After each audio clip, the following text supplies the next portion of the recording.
사람들은 살아가면서 자신에게 유익이 되는 것이 무엇인지를 살펴보고 선택하며 살아갑니다. 무익한 것을 선택하는 사람은 없을 것입니다. 그러니까 자신에게 유익한 것이 무엇인지 살펴보고 선택하며 살아갑니다. 그런데 문제는 나의 인생에 유익하다고 생각하는 선택이 올바른 선택이 아님에도 불구하고 그것을 끝까지 고집하며 살아가다가 낭패를 당하는 경우도 있다는 것입니다. 그러한 일이 최근에 벌어졌습니다. 경북 안동에 있는 한 고등학교에서 40대 학부모와 30대 기간제 교사가 함께 시험지를 훔치려다가 붙잡혔다는 것입니다. 붙잡힌 학부모는 자녀가 고등학교에 입학했을 때부터 기간제 교사와 공모해서 시험지를 훔쳤고, 자녀는 그 훔친 시험지를 이용해서 줄곧 전교 1등을 차지했다고 합니다. 결국 학부모와 교사는 범죄자로 전락했고, 고3인 자녀는 학교에서 퇴학의 위기에 처해 있다는 것입니다. 자녀의 성적을 위해서라면 불법적인 방법까지 동원하는 학부모의 극단적인 행동, 그리고 사적인 이득을 취할 수만 있다면 얼마든지 불법을 저지르는 이 교사의 모습을 통해서 우리가 살아가는 삶의 자리를 장악하고 있는 어둠의 현실을 우리가 볼 수가 있습니다. 그런데 이런 잘못된 행동들이 사라지지 않는 것은 자신은 들키지 않을 것이라는 잘못된 믿음 때문입니다. 시험을 훔쳐도 2년 동안 들키지 않았습니다. 그래서 계속하는 것입니다. 끝까지 들키지 않을 것이라고 생각한 것입니다. 여러분, 누누이 말씀드리지만 이 세상을 살아가는 사람은 두 종류의 사람으로 나뉩니다. 하나는 사람들에게 죄를 들킨 사람, 또 하나는 사람들에게 죄를 들키지 않은 사람입니다. 그러나 하나님 앞에서는 안 통합니다. 히브리서 4장 12절과 13절 말씀은 이렇게 말씀합니다. 하나님의 말씀은 살아있고 힘이 있어서 어떤 양날 칼보다도 더 날카롭습니다. 그래서 사람의 속을 꿰뚫어 혼과 영을 갈라내고 관절과 골수를 갈라놓기까지 하며 마음의 품은 생각과 의도를 밝혀냅니다. 하나님 앞에는 아무 피조물도 숨겨진 것이 없고 모든 것이 그의 눈앞에서 벌거숭이로 드러나 있습니다. 우리는 그의 앞에 모든 것을 드러내 놓아야 합니다. 하나님 앞에서, 하나님의 말씀 앞에서 숨김없이 모든 것이 드러나게 된다는 이 사실을 분명하게 알면서 살아가는 사람, 그가 바로 예수님을 믿는 그리스도인입니다. 그래서 예수님을 믿는 사람은 살아가는 동안 바른 선택을 하며 살아가기를 힘씁니다. 왜냐하면 예수님을 믿는 사람은 성령님의 도우심으로 바른 진리 가운데로 인도함을 받으며 살아가기 때문입니다. 그래서 요한복음 16장 13절 상반절은 이렇게 말씀해 줍니다. 그러나 그분 곧 진리의 영이 오시면 그가 너희를 모든 진리 가운데로 인도하실 것이다. 여러분, 잘못된 믿음은 잘못된 선택을 하게 합니다. 그리고 잘못된 선택은 잘못된 행동으로 이어집니다. 모든 시작이 잘못된 믿음에서 시작됩니다. 잘못된 믿음, 잘못된 선택으로, 잘못된 선택, 결국 삶의 자리에서 잘못된 행동을 하게 된다는 것입니다. 그리고 사람들에게 들키지 않을지라도 그 결과는 인생을 완전히 망치게 됩니다. 그것을 아주 분명하게 하나님께서 가르쳐 주시는 말씀 중 하나가 오늘 우리가 읽은 본문 말씀의 29절에서 나옵니다. 29절 말씀을 함께 한번 읽어보겠습니다. 시작. 믿음으로 그들은 홍해를 육지같이 건넜으나 애굽 사람들은 이것을 시험하다가 빠져 죽었으며, 이 말씀은 출애굽한 이스라엘 백성들은 하나님을 믿는 믿음으로 무사히 홍해를 건너갔지만 애굽 사람들은 홍해에서 빠져 죽었다라는 말씀입니다. 애굽 사람들이 홍해에서 빠져 죽은 이유, 그 이유는 갈라진 홍해를 건너가는 이스라엘 백성들을 보면서 자신들도 갈라진 홍해를 건널 수 있을 것이라는 잘못된 믿음을 가지고 홍해에 들어섰기 때문입니다. 이스라엘 백성들이 건넜으니 우리도 건널 수 있겠다. 그건 잘못된 믿음입니다. 그 잘못된 믿음이 잘못된 선택을 했고 결국 잘못된 결과를 낳게 됐는데 모두가 죽었다는 것입니다. 하나님은 오늘 이 예배 자리에 모인 우리 모두가 바른 믿음을 가지고 예배 드리기를 원하십니다. 바른 믿음을 가지고 예배를 드리는 분들은 바른 선택을 하며 살아가기를 힘씁니다. 그리고 그렇게 살아가다가 영원한 구원에 이르게 됩니다. 그러나 예배 자리에 있기는 하지만 만일 잘못된 믿음을 가지고 잘못된 선택을 하며 살아가기를 끝까지 고집한다면 결국에는 영원한 사망에 이르게 된다는 말씀입니다. 애굽인들이 잘못된 믿음으로 홍해에서 빠져 죽었듯이 말입니다.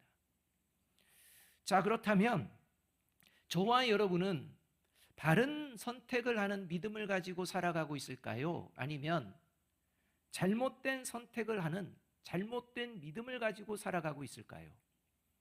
오늘 우리가 읽은 본문 말씀을 통해서 살펴보았으면 합니다. 오늘 우리가 읽은 말씀은 출애굽기 1장부터 가나안 땅에 입성하는 과정까지에서 등장하는 모세의 부모와 모세 그리고 기생 라합의 믿음에 대한 이야기가 기록된 말씀입니다. 첫째로 바른 선택을 하는 믿음으로 살아가는 것은 같이 한번 읽어봅니다. 시작. 하나님만을 경외하며 살아가는 것을 말합니다. 23절 말씀 함께 읽습니다. 시작. 믿음으로 모세가 낳았을 때에 그 부모가 아름다운 아이임을 보고 석 달 동안 숨겨 왕의 명령을 무서워하지 아니하였으며, 이 말씀에 의하면 당시 아들을 출산하게 되면 나일강에 던져서 모두 죽여라 라는 것이 애굽 왕의 명령이었습니다. 이 명령을 따르지 않는 사람도 죽게 됩니다. 그런데 이 애굽 왕의 명령이 있었음에도 불구하고 모세의 부모는 왕의 명령을 무서워하지 않았다. 그래서 모세를 숨겨서 3개월 동안을 길렀다. 이렇게 말씀합니다. 또 이 23절 말씀에 의하면 모세의 부모가 애굽 왕을 무서워하지 않는 이유를 모세가 아름다운 아이였기 때문이다. 이렇게 말씀하고 있습니다. 여러분, 이 말씀을 우리가 오해해서는 안 됩니다. 모세의 부모가 태어난 모세를 보니까 누구보다도 아름답게, 누구보다도 잘생겼게, 누구보다도 귀하게 이렇게 생긴 것을 보고 애굽 왕의 명령을 거역했다라는 말씀이 아닙니다. 다시 말하면 모세의 부모가 외모를 중시하는, 그래서 애굽 왕보다도 외모를 더 중요시하는 그런 모습이었다라는 말씀이 아니라는 것입니다. 그래서 사도행전 7장 20절에서는 이렇게 말씀해 줍니다. 그때 모세가 낳는데 하나님 보시기에 아름다운지라 그의 아버지의 집에서 석 달 동안 길리더니입니다. 모세의 부모가 보기에 아름다운 것이 아니라 하나님이 보시기에 아름다운 그러한 아들이었다는 것입니다. 따라서 모세의 부부는 모세가 태어나는 순간 모세를 보면서 모세를 살리는 것이 하나님의 뜻인 것을 알고 하나님을 경외하며 살았기 때문에 애굽 왕을 무서워하지 않고 바른 선택을 했다는 것입니다. 모세의 믿음 역시 27절에서 이렇게 말씀합니다. 믿음으로 애굽을 떠나 왕의 노함을 무서워하지 아니하고 곧 보이지 아니하는 자를 보는 것 같이 하여 참았으며, 이 말씀에 의하면 모세가 애굽 왕을 무서워하지 않은 이유는 보이지 않는 분인 하나님을 눈에 보는 것 같이 살았기 때문이다 라고 말씀합니다. 하나님을 경외하였기 때문에 애굽의 왕을 무서워하지 않았다라는 이 말씀인 것입니다. 여러분, 예수님을 믿는 사람들은 잘못된 세상의 위협과 권세에 두려워하거나 굴복하지 않습니다. 오히려 잘못된 것을 강요하는 세상의 풍조를 거스르며 두려움 없이 바른 선택을 하며 살아갑니다. 왜냐하면 하나님을 경외하기 때문입니다. 그 모습을 잘 보여준 또 다른 사람이 등장하는데 그 사람이 바로 기생 라합입니다. 31절 말씀 함께 읽어보겠습니다. 시작.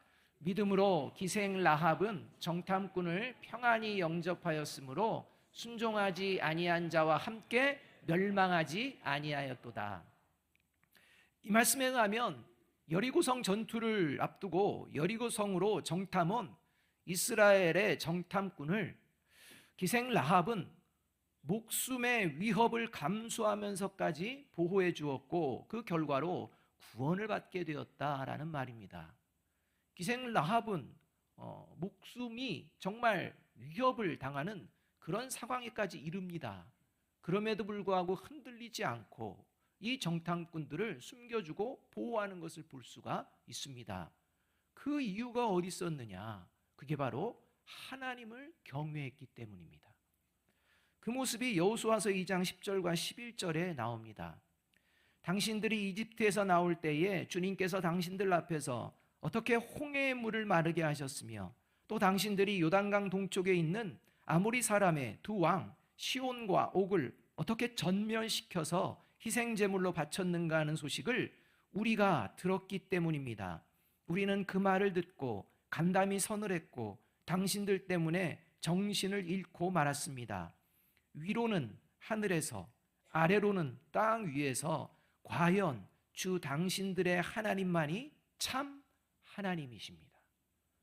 이 고백이 기생 라합의 고백이었다는 겁니다.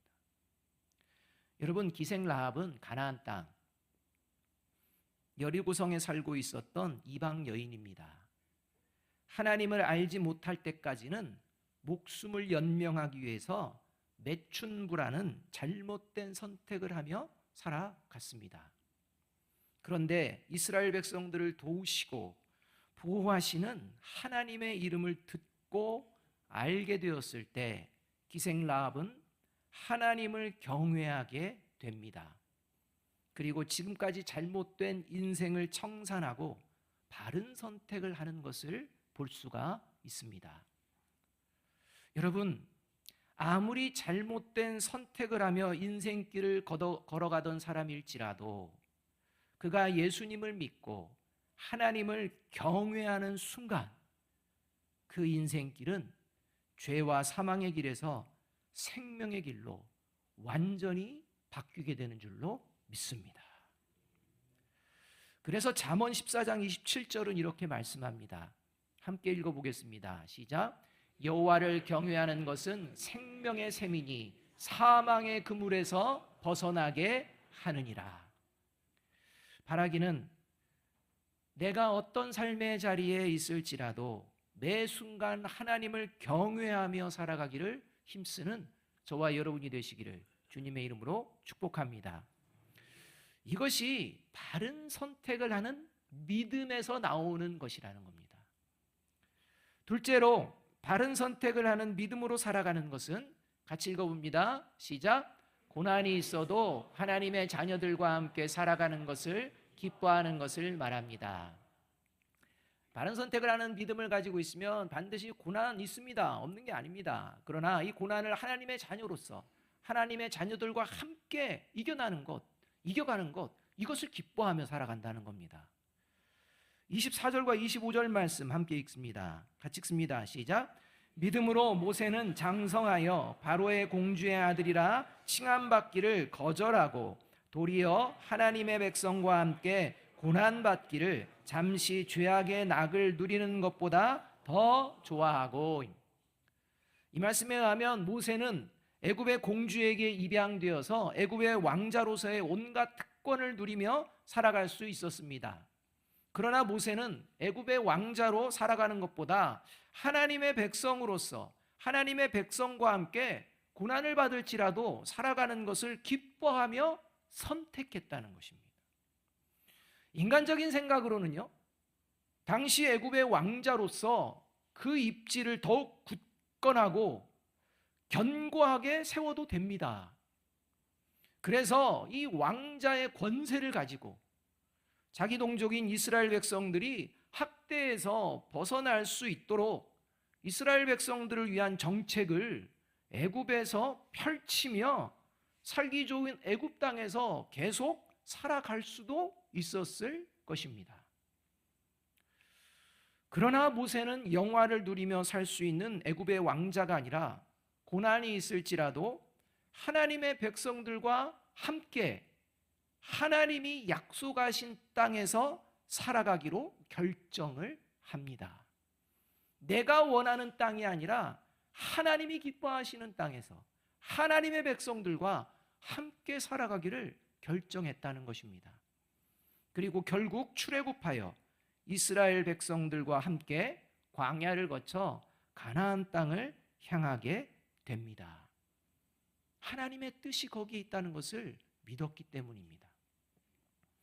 그리고 모세는 하나님의 백성으로 살아가는 것이 얼마나 중요한지를 시편 90편에서 이렇게 고백합니다. 시편 90편 12절 말씀 함께 한번 읽어보겠습니다. 시작. 우리에게 우리 날 계수함을 가르치사 지혜로운 마음을 얻게 하소서. 여러분, 우리 날 계수함을 가르친다는 것은 모든 사람은 죽는다는 것입니다. 그래서 이 죽음이 헛되지 않도록 살아가는 동안 바른 선택을 하며 살아갈 수 있는 지혜를 주시는 분은 오직 하나님뿐이라는 고백입니다. 그래서 우리가 살아가는 날을 계수할 수 있도록 우리에게 지혜의 마음을 허락하여 주옵소서라는 겁니다. 헛된 죽음, 허망한 죽음이 아니라 하나님께 영광을 올려드리는 귀한 죽음, 의미 있는 삶을 살아가는 삶을 선택하기를 원한다는 것입니다. 특히 여기서 모세는 나에게라고 말하지 않고 우리에게라고 말하고 있습니다. 모세는 하나님의 백성으로서 하나님의 백성인 이스라엘 공동체와 항상 함께하기를 원했다는 것입니다. 심지어 자기들 뜻대로 되지 않을 때마다 원망하고 불평하는 이스라엘 백성들, 심지어는 모세를 죽이려고까지 하는 그 상황들도 모세는 경험합니다. 그럼에도 불구하고 모세는 이스라엘 백성들과 함께하는 것을 포기하지도 거절하지도 않습니다.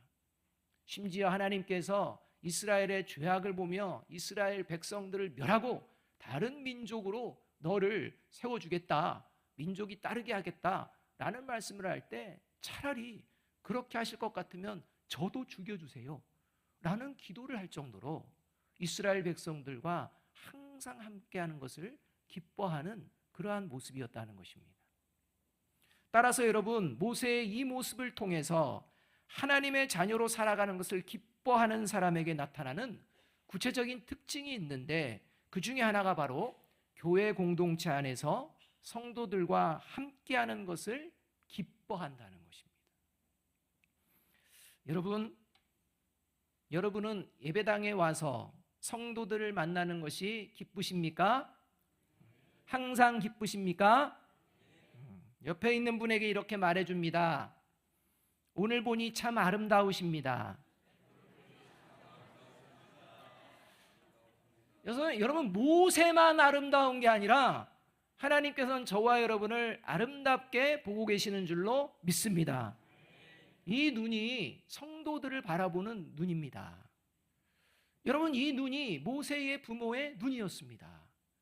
여러분, 저와 여러분이 과연 예배당에 모일 때 그런 눈을 가지고 우리 성도들을 바라보고 있는지 살펴보아야 합니다. 물론 교회 공동체 안에서 생활하다 보면 때로는 보기 싫은 사람, 마주치기 싫은 사람이 생겨날 때도 있습니다. 예전에는 안 그러는데 어느 날 갑자기 생겨날 수도 있습니다. 처음부터 그런 사람도 있을 수 있습니다. 바로 그때가 바른 선택을 하는 믿음이 드러나는 때입니다. 여러분은 보기 싫은 사람 때문에 불편한 마음으로 예배당에 오십니까? 아니면 보기 싫은 그 사람이 변화되기를 원하며 보기 싫은 사람에게 시선과 마음을 빼앗기는 것이 아니라 예수님의 고난에 동참하고 있다는 기쁜 마음으로 예배당에 오십니까? 나를 불편하게 하는 사람을 묵상하면 안 됩니다. 안 만나면 되지, 만납니다. 피하면 되지, 마주칩니다. 그 순간 이제 그 사람을 묵상하는 순간 시험에 빠집니다. 불편합니다. 더 나아가서는 예배당에 오기가 싫어집니다. 그 사람 묵상하면 안 됩니다. 그 사람을 묵상하는 것이 아니라 예수님의 고난과 하나님의 말씀을 묵상하는 저와 여러분이 되어야 할 줄로 믿습니다. 그래서 베드로전서 4장 12절에서 13절은 이렇게 말씀합니다. 사랑하는 여러분, 여러분을 시험하려고 시련의 불길이 여러분 가운데 일어나더라도 무슨 이상한 일이나 생긴 것처럼 놀라지 마십시오. 그만큼 여러분은 그리스도의 고난에 동참하는 것이니 기뻐하십시오. 그러면 그의 영광이 나타날 때에 여러분은 또한 기뻐 뛰며 즐거워하게 될 것입니다. 바라기는 어렵고 힘든 고난 중에서도 하나님의 자녀로서 하나님의 자녀들과 함께 교제하며 살아가는 것을 기뻐하시는 저와 여러분이 되시기를 주님의 이름으로 축복합니다. 이것이 바른 선택을 하는 믿음의 모습이라는 겁니다. 셋째로 바른 선택을 하는 믿음으로 살아가는 것은 같이 읽어봅니다. 시작. 망설임이나 주저함 없이 하나님의 말씀을 선택하고 내 생각을 버리며 살아가는 것을 말합니다. 여러분, 예수님을 믿는 사람들은 하나님이 하라 말씀하시면 합니다. 하나님께서 하지 말라 말씀하시면 하지 않습니다. 그래서 믿음이 성숙할수록 우유부단하지 않습니다. 믿음이 성숙할수록 망설이거나 주저하지 않습니다. 내 생각이 아니라 하나님의 말씀대로 바른 선택을 하고자 힘쓰며 살아갑니다. 28절과 30절 말씀 함께 읽습니다. 시작. 믿음으로 유월절과 피 뿌리는 예식을 정하였으니 이는 장자를 멸하는 자로 그들을 건드리지 않게 하려 한 것이며 믿음으로 7일 동안 여리고를 도니 성이 무너졌으며. 이 말씀은 출애굽하기 전에 애굽에 있는 모든 가정, 여기에는 이스라엘 가정도 다 포함됩니다. 애굽에 있는 모든 가정의 첫째 아들이 죽게 될 것인데 이 죽음에서 벗어나기 위해서는 어린 양의 피를 문 임방과 좌우 문설주에 바르라, 뿌리라 하나님께서 명령하십니다.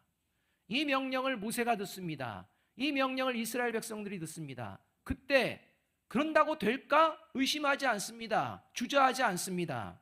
그 명령을 따를 것인지 말 것인지 망설이거나 주저하지 않고 바로 순종하는 것을 결정했다는 것입니다. 또한 여리고성을 점령합니다. 하나님께서 말씀합니다. 일반적인 무력, 그런 전쟁 아니다. 무력을 사용하지 않을 것이다. 전쟁의 방법은 침묵해라. 침묵하고 여리고성을 돌아라. 7일 동안 돌아라. 그리고 마지막 나팔 소리가 날 때 함성을 질러라. 이게 끝입니다. 이게 하나님께서 말씀하신 여리고성을 점령하는 방법이요 명령이었습니다. 이 하나님의 말씀을 들은 모세와 이스라엘 백성들은 어떻게 그게 상식적이냐 이런 생각하지 않습니다. 그 말씀을 가지고 회의를 하면서 이게 맞냐 틀리냐 이런 생각 안 합니다. 망설임이나 주저함이 없습니다. 그리고 단호하고 과감하게 하나님의 말씀대로 행동으로 옮겼다는 말씀입니다.